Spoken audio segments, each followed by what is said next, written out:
11 વર્ષ અને 52 થી થઈ આપણો સત્યુ પછી આપણો જન્મ થયો. હું કહું એમ બોલો. હા તમે કયો એમ જ બોલે. સતયુગ કેને કેવો? સત્યુગ એટલે આપણો જન્મ થયો 11 વર્ષ અને 52 થી એ આપણો સત્યુગ. પછી ત્રેતાયુગ. ત્રેતાયુગ આ જોવાની ત્રેતાયુગ એમાં રામાયણ ચાલુ થાય બીજી. પછી દ્રાપણ યુગ. દાપર પછી આદ્ય થયો એટલે ભક્તિ બાજુ વળ્યો આ અમારી કોઈ. પછી કળયુગ. કળયુગ પછી આ ગઢ પણ આવી ગયું પછી કળયુગ જ આવવાનું શું આવે એમ છે એમ જ છે બીજું હું. પછી તમે તોરણને ગણ્યું હોય તો કયો. તોરણને કીધું ચાર યુગની એક જ છે બારી કઈ ક્યાં હારીને કોક ગયા જીતી. હું કીધું 4000 યુગની એક જ છે બારી. હા તો આ એક જ બારીની વાત ન થઈ. કઈ આ મનુષ્ય અવતાર મૂક્યો એક આ એક જ બારી 4 યુગની આ એક જ બારી છે. એમાં કયક ગયા હારી કોક ગયા જીતી. બધાય જીતી શકતા બધા નો જીતી એક. પછી અદ્વૈત કેતા એક થાય દેત કેતા બે. અદ્વૈત જ્ઞાનમાં એક દેત કેતા બે. પણ એક વાતથી ને આવ્યું વાતમાં આવ્યું પણ વાતથી વસ્તુ પર છે ને. વાતથી વસ્તુ પર છે. જો આ જગતમાં અદ્વૈત જેને જ્ઞાન થઈ ગયું હોય એને ખોટિયું કંઠિયું બાંધે એ જુદો નો લાગે. આસિયું બાંધે એ જુદો નો લાગે. હે ખોટો ગુરુ હોય પૂજા પાઠ કરે એ જુદો નથી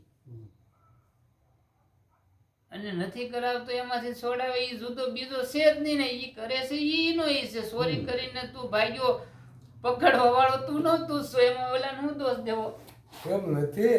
એ અદ્વૈતમાં એક છે આખા વિશ્વમાં એક. હું એક છે એ બરોબર છે પણ આપણે યારું નીકળ્યો ને ના એમાં એ છે પણ પછી એને આપણે કે પૈસા લાગવા અહીંયા આમ લઈ ન લેવા કે આવો બાપા આવો લઈ નો લેવાય એમ એની વાત. એનો સ્વભાવ કરવાનો છે એ જ કરવાનો. હાલો એનો સ્વભાવ તો કરવાનો છે એ તો એમાં એક જ છે ને. હા એક જ છે પણ લઈ લેવાય નહીં પણ એને એની રીતે બરાબર છે કે નહીં. તો આ જગતમાં જે ની રીતે બધું બરાબર છે આવડી મોટી દુનિયા છે. આમાં જેવી દુકાન આપણે નાખીને એવા ગ્રાહક મળે. ઊંટ સંપન્ની નાખીને એવા સોનાની નાખી એવા દીપડામાં ઈ જ છે ને. દીપડામાં બધામાં દીપડો તરત પકડીને સીધ નાખે. બધી વસ્તુમાં આ જગતમાં બાત ના અનુભવ છે બાત ના મતિ પ્રમાણે વાતું છે પણ સત્ય હકીકતમાં એક જ વસ્તુ છે કે આપણે એવું કહી છીએ કે સત્ય સનાતન ધર્મ ની જે તો આપણે એવું કોઈ દી વિચાર્યું કે સનાતન ધર્મ કેવો કોને કોને આ સોનું તન બન્યું એનો સનાતન કીધું. આ સોનું તન બન્યું તો આ સનાતન નો ધર્મ શું છે એમ. સનાતન કોઈ ધર્મ નથી. સનાતન ધર્મ ની જે ઈ તો વર્ષો થા બોલાય છે કે હા પણ એ બોલાય છે સોનું આ તન બન્યું છે એના ધર્મ ની જય માણસ ધર્મ શું છે અહિંસા પરમો ધર્મ. હા ઈ તો છે બરાબર ને. હા ઈ તો ઈ વાત તો 100% પછી આપણે રોજ કેવી કે સનાતન ધર્મ સનાતન ધર્મ પણ સોનું તો આ તન બન્યું. અહિંસા તો છે ઈ તો બરોબર અહિંસા પરમો ધર્મ. પણ આ જગતમાં બોલો આ જગતમાં મનુષ્ય અવતાર મળ્યો છે તો કઈક કરી નિધા જેવું છે કઈક પામી નિધા જેવું છે. અને કાંઈ પણ મળ્યું હોય તો કોકને પાછું કેતા આ સંતો વાણી દ્વારા સત્સંગ દ્વારા દર્શનો દ્વારા શાસ્ત્રો દ્વારા હું કામ વાતું કરે છે કે આ જીવને જગાડવા હાટું. શું કરવા હાટું?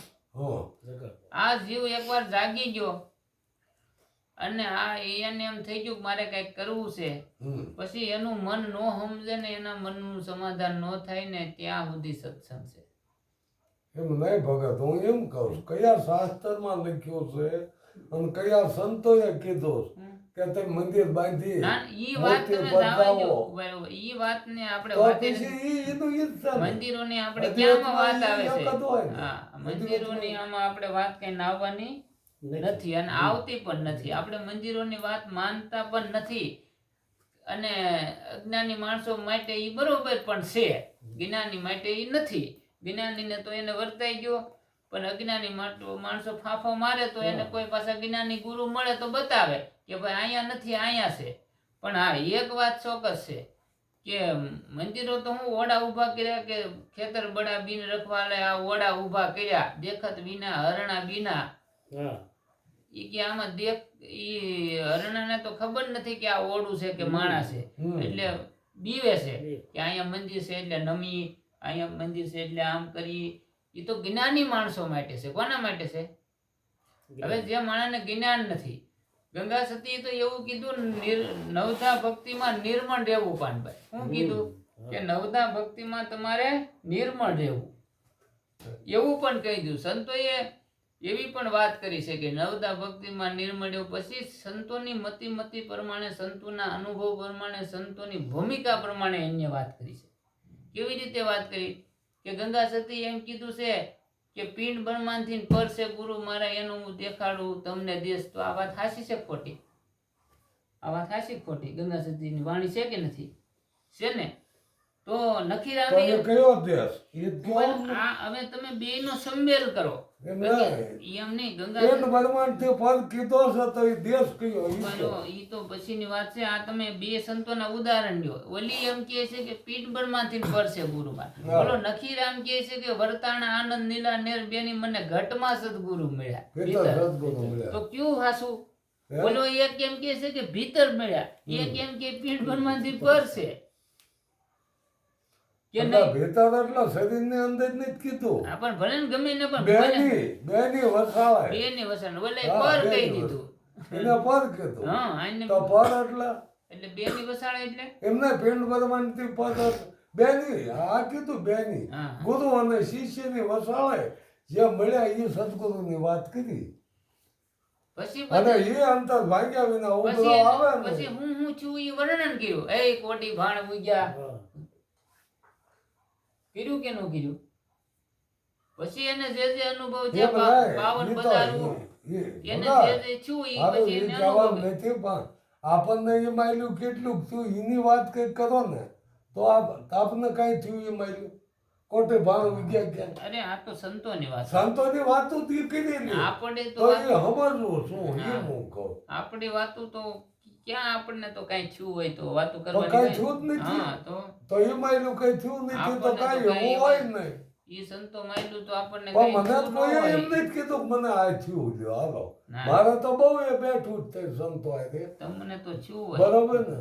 પણ તો કોઈ એમ નથી કીધું કોટે ભાણ ક્યાં ઉઈ ગયા. તમને ઈ માયલું કઈ થયું? મને કઈ થયું જ નહીં. નથી થયું ને? કઈ નથી થયું. હા અને મને મળ્યા ઈને કોઈ નથી કીધું. નથી કીધું ના કે મને આવું થયું. નો થયું હોય તો હું હામાં બેઠા ઘોડ, એમાં કોક આવીને કે કુકડે કૂક. એમાં એક ઘોડ આવ્યો ઈ કે સૂર્ય ઉગ્યો. ઈ કે તારી વાત ખોટી છે. ઈ કે ઉગે જ નહીં. એમ તમે આપણે ઘોડ ભેગા થઈ કોણ કે મને થયું? પણ તમને કઈ થયું હોય તમે વાત કરો ને. તમને થયું વાત કરો. ઈ વાતનો વિષય નથી. તમે આવો આ બધું છોડીને આવો મેદાનમાં, જૂના નીટા ભૂઈ નાખો. નો થાય ને 6 મહિનામાં તો કહી દેજો કે આ જગતમાં સંતો નથી. આ નીટા જૂના ભૂઈ નાખો ને ભાઈ આવો મેદાનમાં. ક્યાં તમે આવો?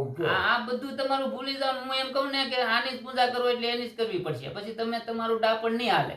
હું એમ કહું ને કે આ ગલાસ જ ભગવાન છે, તમે આને પૂજો એટલે એને નિત પૂજવો પડશે. અને નો થાય ને તેથી એમ માનજો કે આ જગતમાં સંતો નથી. સદગુરુ બોલો. હા.